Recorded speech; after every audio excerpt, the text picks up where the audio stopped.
Hey guys, Ross here from Biker Talk. I'm just going to give you a quick demo on the MotoPressor Mini Smart Pump or Smart Pump Mini. Got that wrong from the start. Press the middle button to turn the unit on and hold it down for a couple of seconds. And you press the same middle button there to turn the unit off.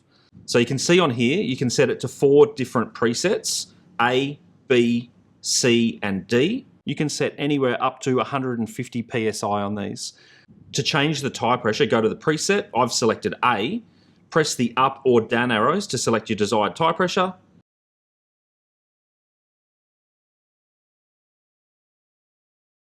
And when you're finished, wait until it's stopped blinking and it will show 0, which means it's ready to go.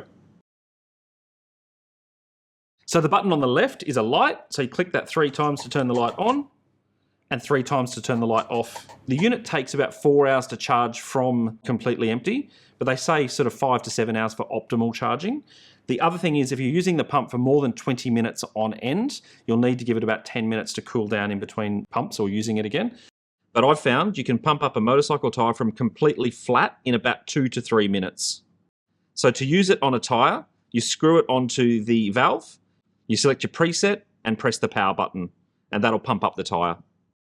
When the tyre's pumped up to the desired pressure, the pump will automatically stop, and that's it, you're done.